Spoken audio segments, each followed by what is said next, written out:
Good morning everyone. Today we are going to start characteristics of business activity. Business की activity की क्या क्या characteristics हैं. First one is an economic activity. Business एक economic activity हम सबको पता है.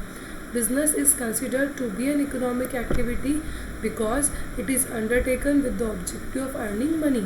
बिज़नेस को एक इकोनॉमिक एक्टिविटी बोला जाता है क्योंकि हम लोग मनी अर्न करने के बेसिस पे ही बिज़नेस को चलाते हैं, ना कि हम आउट ऑफ लव चलाते हैं इसको.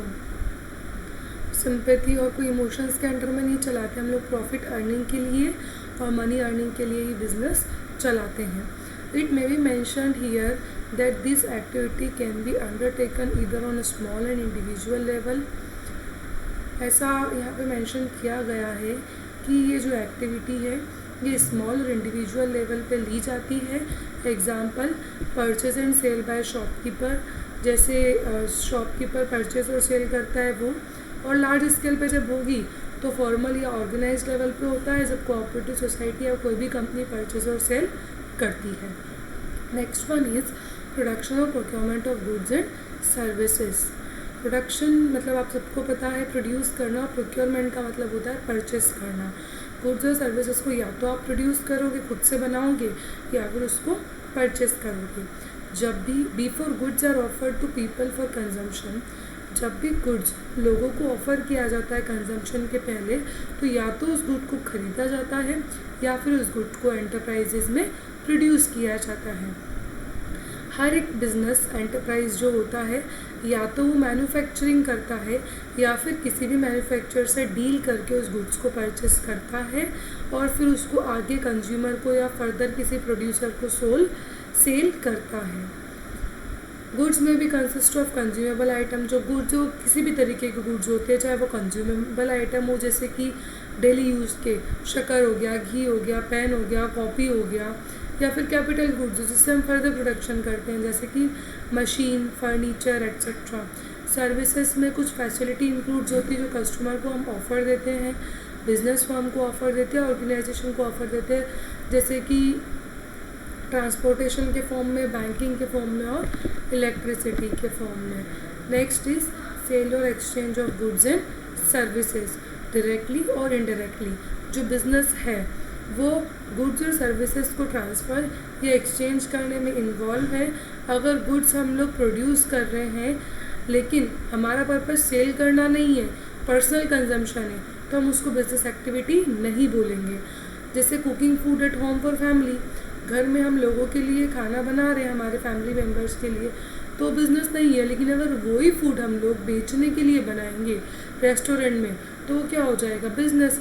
ये भी एक इसेंशियल कैरेक्टरिस्टिक्स है बिज़नेस का, जहाँ पे हम गुड्स को सेल और परचेस करते हैं, एक्सचेंज करते हैं सेलर और बायर के बीच में.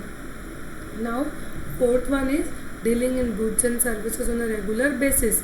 बिज़नेस जब भी हम करते हैं तो हम कंटिन्यूएशन के बेसिस पे गुड्स और सर्विसेज में डील करते हैं. ऐसा नहीं कि एक दिन कर लिया फिर 10 दिन तक नहीं किया फिर एक दिन, उसको बिज़नेस नहीं कहेंगे. जब डेली हम गुड्स और सर्विसेज को बेचेंगे या खरीदेंगे तो उसी को हम क्या बोलेंगे, business. Business involve dealing in goods and services on regular basis. Business में गुड्स और सर्विसेज में रेगुलर बेसिस में हम डील करते हैं. एक सिंगल ट्रांजैक्शन अगर हम करते हैं सेल और परचेस का तो उसको हम बिज़नेस नहीं बोलेंगे. For example, if a person sell his or a domestic radio set even at a profit it will. अगर कोई पर्सन अपने घर का रेडियो बेचता भी है चाहे प्रॉफिट पे, लेकिन उसको हम लोग बिजनेस एक्टिविटी नहीं कहेंगे. लेकिन अगर regular sets radio sets regularly बेच रहा है, चाहे वो अपने घर से या दुकान से बेच रहा है रेगुलरली, तो उसको हम क्या बोलेंगे, business activity. Next one is profit earning. सबसे मेन इम्पॉर्टेंट पर्पस जो होता है बिज़नेस का वो क्या होता है, प्रॉफिट अर्न करना इनकम के बेस से. अगर हम बिज़नेस में प्रॉफिट अर्न नहीं करते हैं तो हमारा बिज़नेस लॉन्ग टाइम तक सर्वाइव नहीं कर पाएगा.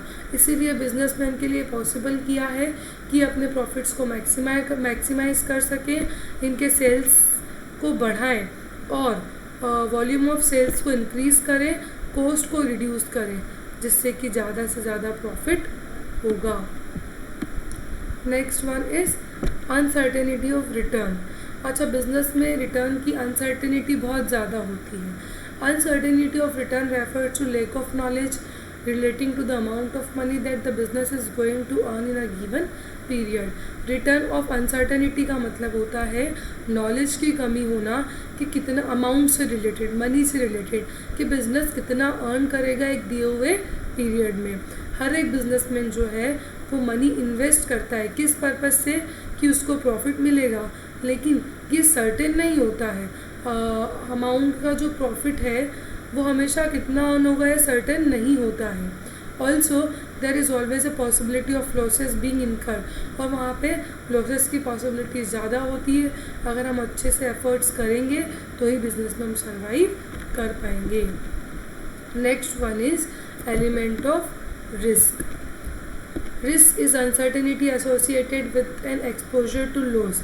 अच्छा, बिजनेस है तो रिस्क तो होगी, अगर रिस्क नहीं है तो हम कोई सा बिजनेस